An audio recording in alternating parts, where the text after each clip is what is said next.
Election commission से PTI को वक्ती रिलीफ मिल गया। पीटीआई का बल्ले का निशान बरकरार।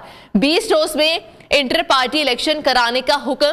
फैसले में कहा गया कि इंट्रा पार्टी इलेक्शन ना कराए तो बल्ले का निशान नहीं मिलेगा। सवाल यह है कि क्या 20 रोज में पीटीआई इंट्रा पार्टी इलेक्शन कर पाएगी या नहीं कर पाएगी। अगर नहीं कर पाती तो फिर इस पार्टी का मुस्तकबिल क्या होगा। तो इस हवाले से हम बात कर लेते हैं। हमारे साथ मौजूद है ब्यूरो चीफ जावेद बलोच और इसके अलावा हम बात करेंगे साबिक secretary election commission Kanwar Dilshad हमारे साथ होंगे। जावेद बलोच से बात करते हैं। जावेद बलोच, 20 दिन के अंदर इंट्रा पार्टी इलेक्शन कराने का हुक्म दिया गया है। क्या पीटीआई 20 दिन में ये इलेक्शंस करवा सकती है?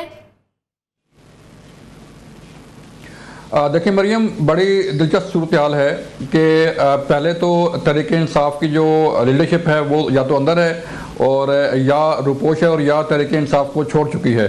तो अब सवाल ये पैदा होता है कि इंट्रा पार्टी इलेक्शन करवाएगा कौन।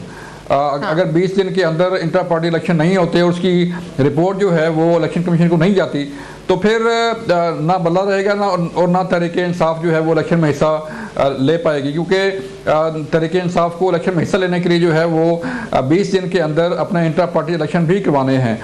और दूसरी सूरत ये है कि अगर कोई पार्टी को हेड करने वाला ही कोई ना हो, तहरीक इंसाफ के चेयरमैन खुद जो है वो सजा याफ्ता हैं और जेल में हैं और जेलों से पार्टियां चलाने का दौर जो है वो गुजर चुका है। इसमें सूरत ये है कि ना तो तहरीक इंसाफ के चेयरमैन लीड कर सकते हैं और ना शहबाज कुरैशी और बाकी लोग जो है इस पार्टी को लीड कर सकते हैं। वो इसलिए कि कारकुनान जो है वो कंफ्यूज हैं। कारकुनान को पता नहीं है कि वो बयानिया किसका लेके चलें। आया उन्हें जो अलीमा खान है उनका बयानिया जो है वो लेके चलना है या शहबाज कुरैशी का, परवेज लाई का या अली मिन। बिल्कुल, इसके बाद तो काफी मामलात हैं जो कि पीटीआई में बिगड़ते हुए नजर आएंगे अगर ये नहीं होता, और अगर हो जाता है उसके बाद भी काफी भाम है जो कि नजर आएगा। हमारे साथ ही रहेगा। हमारे साथ मौजूद है कंवर दिलशाद भी हमारे साथ मौजूद है। कंवर दिलशाद साहब, बहुत शुक्रिया आपने वक्त निकाला। कंवर दिलशाद साहब, अगर पीटीआई इंट्रा पार्टी इलेक्शन कराने में नाकाम रहती है तो क्या इंतखाबी निशान की वापसी के अलावा उन्हें और किन मुश्किलात का सामना करना पड़ेगा, और अगर ये इंट्रा पार्टी इलेक्शंस करवा लेती है तो उसके बाद जो पार्टी की सदारत है वो क्या चेयरमैन पीटीआई इमरान खान के पास ही रहेगी, और जो बाकी जनरल सेक्रेटरी और वो किनको मिलने के इम्कानात हैं? इलेक्शन कमीशन पाकिस्तान ने बहुत सोच समझ कर बड़ा एक किस्म का उन्होंने एक नरम फैसला दिया है और उन्होंने बहुत नरम फैसला है ये, उन्होंने सख्त फैसला नहीं दिया। अच्छा। उन्होंने जो हमारा जो इलेक्शन एक्ट है उसका सेक्शन 208 में जो तरीकाकार बताया है कि आपने इंट्रा पार्टी इलेक्शन कैसे करवानी है, उसमें लिखा होता है कि यूनियन कौंसिल की सतह से लेकर फेडरल लेवल तक के इंतखाबात करवाने होते हैं। उसमें वो तहरीक इंसाफ नाकाम हो गई। तहरीक इंसाफ 2 साल से नाकाम चली आ रही है।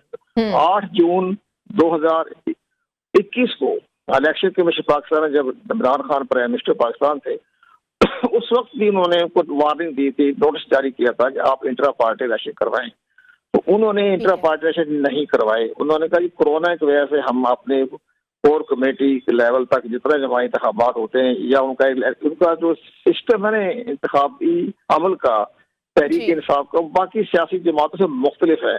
ये करते हैं इंटरनेट के जरिए इलेक्शन। इनका बड़ा पेचीदा सिस्टम है, इंटरनेट के जरिए करवाते हैं। बाकी पार्टियां तो हाथ खड़ा करवाती है, ये इंटरनेट से करवाते हैं। उस पर उन्होंने कहा हमें 1 साल की मोहलत दे दें, इलेक्शन के पाकिस्तान को 1 साल की मोहलत दे दी। तो पिछले साल 2022 में भी, जुलाई अगस्त में 2022 में भी इलेक्शन कमीशन ने नोटिस जारी किया कि आप इंट्रा पार्टी इलेक्शन करवाएं, तो इन्होंने इंट्रा पार्टी इलेक्शन नहीं करवाया। अब इसके उन्होंने अपने दलाइल ये दिए कि हमने 2017 में इंतखाबात करवा दिए थे, अभी तक हमारा जो पार्टी का जो कॉन्स्टिट्यूशन है हम तब्दील कर रहे हैं, उसके बाद हम फैसला इलेक्शन करवाएंगे।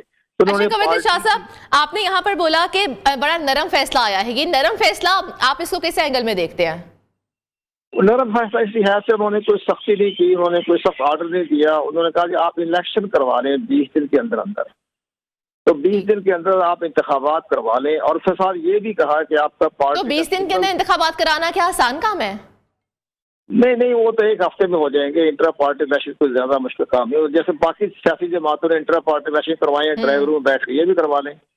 तो लेकिन इस लिहाज से वो इंतखाबात वो करवा लेंगे intra party election. Intra party election वो ना करवा सके तो फिर ये इंतखाबात में जब ये कागजात नामजदगी जमा होंगे तो पार्टी की हैसियत तो मशकूक हो जाएगी ना, किस पार्टी के तहत होगा। फिर ठीक है। इलेक्शन कमीशन सब फैसला करेगा। जब अगर इन्होंने इलेक्शन कमीशन की हदायत के मुताबिक अपना इलेक्शन नहीं करवाए तो तब इलेक्शन के पाकिस्तान का फैसला आएगा, वो बड़ा अहम फैसला आएगा। ये तो दोनों फैसला किया, तो लाइन दी है, गाइडलाइन दी है, तरीका बताया है। ठीक है, तरीका उन्होंने बता दिया ये कि किस तरीके से अब ये 20 दिन के अंदर करवा लें इंट्रा पार्टी इलेक्शन, तो उसके बाद जो बल्ले का निशान है वो इन्हीं के पास रहेगा। अच्छा, कमर दिलशाद साहब हमारे साथ ही मौजूद रहेगा, हमारे साथ ब्यूरो चीफ इस्लामाबाद हैं जावेद बलोच, उनसे बात करते हैं। जावेद बलोच, पीटीआई को वक्ती रिलीफ तो अभी तक मिल चुका है इलेक्शन कमीशन की जानिब से, आगे क्या खबरें हैं? पीटीआई इंटर इलेक्शन के लिए तैयारियां कराने के लिए तैयार है क्या, मतलब इलेक्शन करवाने के लिए तैयार है पीटीआई?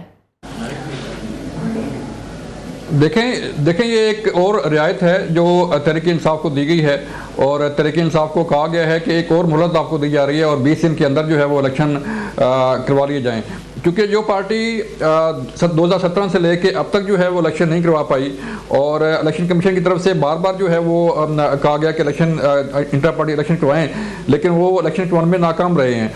तो अब 20 दिनों के अंदर जो है वो इलेक्शन कौन करवाएगा, जबकि तहरीक इंसाफ के चेयरमैन खुद जो है वो जेल में हैं, उनके जो बाकी लीडरशिप है वो भी जेल में है या रुपोश है, तो इलेक्शन कौन करवाएगा? अगर ये कोई ऐसा फर्जी इलेक्शन हुआ या कोई जेली इलेक्शन के जरिए जो है वो तहरीक इंसाफ ने दोबारा कोशिश की अपने आप को इलेक्शन कमीशन लाने की, तो फिर इलेक्शन कमीशन पूछेगा कि इसमें इलेक्शन जो है वो कहाँ पे हुआ, कैसे हुआ, कौन कौन शरीक थे।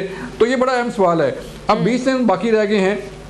सवाल ये है कि जिस पार्टी पर सानिया 9 मई का धब्बा है और जिस पार्टी पर सानिया 9 मई के दौरान जलाओ घिराव और जो इदारों के खिलाफ जो कैंपेन है उसका धब्बा है, तो वो कहाँ खड़ी होगी? क्योंकि लोग ठीक है, ये बातें तो तब देखी जाएंगी ना कि वो कहाँ पर खड़ी होगी, जब ये इंट्रा पार्टी इलेक्शन करा लिए जाएंगे उसके बाद इस चीज़ का फैसला किया जाएगा, या जब ये आम इंतखाबात हो जाएंगे, जनरल इलेक्शन, उसके बाद फैसला होगा ये जमात कहाँ पर खड़ी है। बहुत शुक्रिया जावेद बलोच, ब्यूरो इस्लामाबाद हमें अपडेट कर रहे थे। इसके अलावा हमारे साथ साबिक सेक्रेटरी इलेक्शन कमीशन कमर दिलशाद साहब थे, अपनी कीमती राय से हमें अपडेट कर रहे थे।